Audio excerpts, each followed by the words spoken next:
중국의 우화 가운데 고추 먹은 원숭이라고 하는 이야기가 있습니다. 길을 가던 원숭이 한 마리가 땅에 떨어진 빨간 토마토를 주워 먹었습니다. 그런데 이 토마토가 너무 맛이 좋았습니다. 조금 더 가다가 이번에는 빨간 사과가 나무에 달려있는 것을 보고는 그 사과를 따먹었습니다. 그랬더니 이 사과도 기가 막히게 맛있는 겁니다. 그래서 이 원숭이는 빨간 건 모두 맛있는 거구나 라고 생각하게 되었습니다. 한참 길을 가다가 보니까 이번에는 고추밭에 고추가 빨갛게 달려있는 것을 보았습니다. 원숭이는 그동안 이 빨갛던 것은 모두 맛있었기 때문에 이번에도 빨간 게 맛있을 거라는 생각으로 가서 이 밭에 가서 고추를 따먹었습니다. 어떻게 됐을까요? 고추를 입에 넣고 깨물자마자 입속에 불이 난 것 같았습니다. 너무 매워서 원숭이는 땅에 떼굴떼굴 굴렀습니다. 너무 뜨거워서 입속에서 일어난 불이 얼굴로 올라갑니다. 그래서 얼굴이 새빨개졌습니다. 그래도 매워서 펄쩍펄쩍 뛰다 보니 이번에는 이 불이 엉덩이로 내려갔습니다. 그렇게 한참 동안 원숭이를 괴롭히던 불이 드디어 꺼졌습니다. 이 매운 빨간 고추 때문에 입에서 일어난 불이 얼굴과 엉덩이에 붙어서 그 이후로는 원숭이의 얼굴과 엉덩이가 빨개졌다고 합니다. 이 우화는 우리에게 피조물의 한계를 알려줍니다. 창조주가 아닌 한 모든 피조물은 사물을 제대로 판단할 수 있는 능력에 제한을 갖고 있습니다. 어떤 판단을 할 때 자신이 경험하고 알고 있던 것을 바탕으로 생각할 수밖에 없는 거죠. 우리 인간도 마찬가지입니다. 피조물인 우리 인간도 제한된 시간과 제한된 공간 속에서 미래에 대해 예측할 수 없는 삶을 살아가고 있습니다. 지난 2월 6일 너무나도 가슴 아픈 사건이 전 세계를 강타했습니다. 튀르키예 지진으로 인해서 4만 명이 넘는 사망자가 발생했고 지금도 계속해서 많은 사람들이 힘들어하고 있습니다. 우리도 이 아픔을 겪고 있는 이들을 위해서 기도하고 또 그들을 위해 우리가 할 수 있는 인에서도 이 도움을 주고 아픔을 나눠야 합니다. 그런데 만약 누군가 그런 지진 같은 큰 사고가 일어날 것을 미리 알았더라면 어땠을까요? 쉽지 않았겠지만 어떻게든 사람들을 피신시켜서 피해를 줄일 수는 있었을 겁니다. 하지만 우리에게는 미래를 예측할 수 있는 능력이 없기 때문에 결국 많은 생명을 잃어야만 했죠. 그리고 또 앞으로도 우리가 예상하지 못하는 어떤 다른 일들로 우리는 많은 어려움들을 겪게 될 것입니다. 그래서 인간은 늘 불안하게 살아갈 수밖에 없습니다. 내일은 알 수 없고 경험을 근거로 한 판단이나 선택은 언제나 올바르지 않다는 것을 알기 때문입니다. 또 삶의 어려움이 찾아오면 그 어려움이 언제 끝날지 어떤 결과를 가져올지 모르기 때문에 늘 불안할 수밖에 없습니다. 그것이 유한한 인간의 한계에서 오는 불안이요 고통입니다. 그러나 우리 믿음의 사람들은 그런 인간의 한계에서 오는 불안과 고통을 이겨낼 수 있는 길이 있다는 것을 알고 있습니다. 세상은 내일에 대한 불안과 고통을 이겨낼 수 있는 올바른 방법을 알지 못합니다. 그래서 인생 자체가 고난이라고 생각하고 고난은 그저 무작정 감내하며 힘겹게 살아가기도 하고 또 어떤 사람들은 어차피 한 번 살다 가는 인생 마음껏 즐기면서 살자. 그렇게 쾌락으로 불안과 고통을 덮으려 하기도 합니다. 그러나 우리 믿음의 사람은 그렇게 살지 않습니다. 믿음의 사람은 불안한 현실 속에서도 희망을 꿈꾸며 현실을 신앙으로 이겨냅니다. 현재의 고통을 원망하면서 살지도 않고 고통 속에서도 기뻐하며 감사하며 살아갑니다. 그렇다면 성도님들은 그 차이가 무엇 때문이라고 생각하십니까? 신앙인들이 세상보다 지적인 능력이 많아서 남들보다 좋은 환경 속에 살고 있기 때문에 아니면 남들이 당하는 고통과 불행이 우리 신앙인들에게는 일어나지 않기 때문에 아니죠. 우리는 똑같은 현실을 살아가고 있습니다. 그러면 무엇 때문에 우리 신앙인들은 고통 속에서도 기쁘게 살고 불안한 미래 때문에 마음 편하지 못할 상황 속에서도 감사하며 살아갈 수 있는 것입니까? 그 이유는 오직 하나. 우리에게는 우리가 신앙하는 여호와 하나님이 계시기 때문입니다. 우리가 믿는 그 하나님은 전능하신 하나님이실 뿐만 아니라 우리의 아버지가 되셔서 우리와 늘 함께 하신다는 사실을 알고 있기 때문입니다. 그것이 우리들이 세상 사람들과 다른 삶을 살게 만드는 가장 큰 이유입니다. 시편 기자는 그 사실을 깊이 깨달았습니다. 그래서 오늘 우리가 읽은 시편 139편에서 그 이유를 분명하게 가르치고 있습니다. 시편 기자는 오늘 본문에서 아주 평범한 삶 속에서 경험할 수 있는 하나님의 사랑을 두 단어로 표현합니다. 바로 살펴보신다라는 말과 아신다라는 말입니다. 하나님께서 나를 살펴보시고 하나님께서 나를 아신다, 이 사실 때문에 세상 그 어떤 불안이나 고통 속에서도 기뻐하며 감사하며 살 수 있다는 것입니다. 여기서 살펴보신다라는 말은 히브리어로 하카르라고 하는데 광산에서 금이나 다이아몬드를 찾을 때 쓰는 말입니다. 그러니까 너무 가물어서 물이 없을 때 땅속에 깊이 흐르는 수맥을 찾는다고 할 때도 이 사용하는 말이 살펴보신다라는 말입니다. 이 살펴보신다라는 말에는 두 가지 의미가 있습니다. 첫째로 살펴보신다는 것은 우리를 찾아오신다라는 말입니다. 이 금이 많이 난다고 하는 남아프리카 공화국에서도 이 금이나 다이아몬드를 찾기 위해서는 평균 1000m 이상의 지하를 파내려 간다고 합니다. 그리고 그 깊은 광산에 들어가서 금을 얻기 위해서 숱한 어려움도 감내해야 합니다. 많은 노력과 희생이 없다면 금을 캘 수가 없다는 것이죠.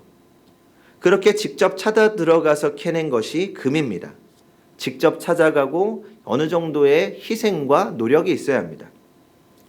그래서 살펴보신다라는 말씀은 하나님께서 우리를 찾아내기 위한 노력과 희생을 감내하셨다는 의미를 포함하고 있습니다.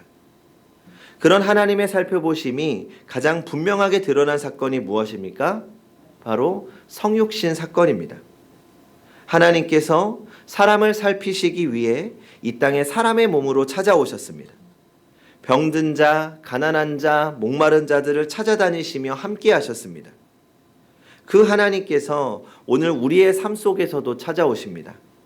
우리가 어떤 상황에 있든지, 우리가 어떤 고통 가운데 있든지, 우리가 어디에 있든지 하나님은 우리 삶 속에 찾아오십니다. 쫓기는 삶이 버거워 주님을 찾을 수 없는 그 순간에도 우리를 찾아오십니다. 믿음이 연약해서 주님을 외면하고 싶은 순간에도 우리를 찾아오십니다. 어떻게든 겨우 힘을 내어 주님을 찾는 이 예배의 순간에도 우리를 찾아오십니다. 힘들고 어려울 때만 찾아오시는 것이 아니라 기쁘고 즐거울 때도 찾아오십니다. 요한계시록 3장 20절입니다. 볼지어다 내가 문 밖에 서서 두드리노니 누구든지 내 음성을 듣고 문을 열면 내가 그에게로 들어가 그와 더불어 먹고 그는 나와 더불어 먹으리라. 우리는 우리를 살피시고 찾으시는 주님의 음성을 듣고 주님을 우리 마음의 주인으로 모실 때 주님이 주시는 기쁨이 넘치게 될 것입니다. 둘째로 살펴보신다는 것은 하나님의 눈을 절대로 피할 수 없다는 것입니다. 시편 기자는 우리가 읽은 말씀 바로 다음에 나오는 이 7절 이하에서 이렇게 고백합니다. 내가 주의 영을 떠나 어디로 가며 주의 앞에서 어디로 피하리이까? 하나님의 눈을 피해 갈 수 있는 곳이 없다는 겁니다. 우리가 어디로 도망치더라도 하나님의 눈과 보호하시는 하나님의 손길에서 벗어날 수 없다고 고백합니다. 이제 제가 일을 마치고 집에 들어가면 아이들이 저를 반기면서 하는 일이 있습니다. 보통은 아빠가 들어가면 어떻게 합니까? 아이들이, 어린 자녀들이 들어오는 아빠를 향해서 아빠 하면서 달려와서 안아주지 않습니까? 그런데 저희 아이들은 좀 다릅니다. 제가 밖에서 문을 열고 띠띠띠띠 하는 소리가 열고 들어오면 후다다닥 하는 소리가 들립니다. 뭘까요? 숨는 겁니다. 특히 연희가 이 짧은 다리로 타다다닥 하면서 방으로 숨어 들어갑니다. 그리고 침대 위로 올라가서 이불 속으로 쏙 들어갑니다. 아빠가 찾아보라는 거죠. 그리고 숨어 들어가서 제가 반응이 없으면 어디게 하고 소리치기도 합니다. 그러면 제가 뭐 어떻게 할까요? 연이 어딨지? 연이 어디 갔나? 하면서 찾는 척합니다. 그러면 연이는 아빠가 자기를 잘 찾지 못하는 줄 알고 이불 속에서 막 까르르르 막 이렇게 막 웃는 겁니다. 그리고 어디게 계속 저를 놀리는 거죠. 그러면 제가 잠깐 못 찾는 척 하다가 찾아내면 참 재미있어 하고 좋아합니다. 그러면 제가 연희가 어디 숨어 있는지 모르고 헤매는 걸까요? 아니죠. 사실 제가 문을 열고 들어가면 달려가는 뒷모습부터 다 보고 있습니다. 그리고 이불 속에 들어가면 그 부분만 볼록 튀어나와 있기 때문에 숨어 있는 것이 너무나 분명하게 보입니다. 그런데 연희는 그렇게 생각하지 않습니다. 내가 이불 속에 숨어 들어가서 나는 아무것도 보이지 않기 때문에 아빠도 자신을 보지 못한다고 생각하는 겁니다. 나에게 보이지 않으니 내가 보이지 않는다고 생각합니다. 어린아이의 생각이죠. 아빠는 속일 수 없습니다. 그런데 사람도 그런 것 같습니다. 내 눈에 보이지 않는다고 들키지 않았다고 착각하는 것 같습니다. 성도 여러분, 우리가 사람을 속일 수는 있습니다. 때로는 거짓말로 다른 사람을 속일 수 있겠죠. 내가 한 일을 다른 사람에게 감출 수는 있습니다. 다른 사람들이 모르는 나만의 비밀을 가질 수 있습니다. 그러나 사람에게는 감출 수 있고 속일 수 있을지 몰라도 하나님을 속일 수는 없습니다. 그리고 시인은 하나님께서 우리를 살펴보실 뿐만 아니라 우리를 아신다고 고백합니다. 이 안다라고 하는 말은 히브리어로 야다인데 사랑하는 부부가 경험을 통해서 서로를 알아갈 때 쓰는 말입니다. 함께 생활하고 함께 잠을 자고 사랑을 나누면서 서로를 알아갈 때 쓰는 말이 야다입니다. 머리로 아는 것이 아닙니다. 직접 경험을 통해서 아는 겁니다. 하나님께서 우리를 그렇게 아신다는 겁니다. 피상적으로 아는 것이 아니라 우리와 함께 호흡하고 우리와 함께 삶의 아픔과 기쁨을 느끼고 우리와 함께 인생의 고비를 넘기면서 우리의 모든 것을 아십니다. 어떻게요? 우리를 지으신 분이시며 지금 이 순간에도 함께하고 계시기 때문에 너무나도 잘 알고 계십니다. 그러니까 지난번에 19세기 헝가리 출신의 유명한 작곡가인 이 피아니스트 리스트에 대한 이야기를 들려드린 적이 있습니다. 이 리스트는 영감을 얻기 위해서 여행을 많이 다녔다고 합니다. 하루는 어느 시골 지방을 여행하다가 조그만 카페에 들어갔습니다. 그 카페에서는 지방에서 최고라고 손꼽히는 피아니스트가 편주를 하고 있었습니다. 마침 그때 연주된 곡은 얼마 전에 리스트 자신이 작곡한 곡이었습니다. 근데 연주를 들어보니까 잘 연주하다가 어느 부분에 가서는 자기의 곡과 전혀 다르게 연주를 하는 겁니다. 그래서 연주가 끝나자 리스트는 그 연주자를 찾아가서 알려주었습니다. 이 부분이 이렇게 틀렸으니 이렇게 한번 연주를 해보시오. 그러자 연주자가 자존심이 상했는지 버럭 화를 내며 말합니다. 아니 당신이 뭔데 나한테 이래라 저래라 하는 거요. 나는 이 지방에서 최고의 피아노 연주자고 특히 리스트의 곡에 대해서는 정통한 사람이요. 당신이 뭔데 참견이요. 그때 리스트가 뭐라고 했습니까? 네, 저는 이 곡을 작곡한 사람입니다. 그러자 그때에서야 연주자의 얼굴이 빨개졌다고 합니다. 누가 더 잘 알겠습니까? 곡을 만든 사람이 잘 알겠습니까? 아니면 그 곡을 연주하는 사람이 더 잘 알겠습니까? 하나님도 마찬가지입니다. 하나님은 우리를 지으신 분입니다. 우리는 우리가 우리 자신에 대해서 가장 잘 알고 있고 내 형편은 내가 제일 잘 안다고 말할지 모르지만 나에게 필요한 것은 내가 잘 안다고 생각할지 모르지만 하나님은 우리를 만드셨을 뿐만 아니라 졸지도 않고 주무시지도 않고 지켜보시는 하나님이십니다. 우리보다 우리에게 필요한 것을 더 잘 알고 계시는 분입니다. 그것을 인정하고 그것을 맡기는 것이 믿음이고 믿음의 사람입니다. 성도 여러분, 우리 하나님은 우리를 너무 잘 알고 계시는 하나님이십니다. 우리가 솔직한 모습, 아무에게도 보여줄 수 없는 벌거벗은 모습으로 나아갈 수 있는 유일한 분입니다. 그 하나님 앞에 솔직해지시기 바랍니다. 이미 모든 것을 알고 계십니다. 그러므로 모든 것을 아시는 그분 앞에 두 팔 벌려 안기고 의지한다면, 그분께 맡기기만 하면 우리의 삶은 가장 선하고 아름다운 길로 인도함을 받을 수 있습니다. 미국의 여류 시인인 플린트가 쓴 시입니다. 나는 모르지만 하나님은 아신다.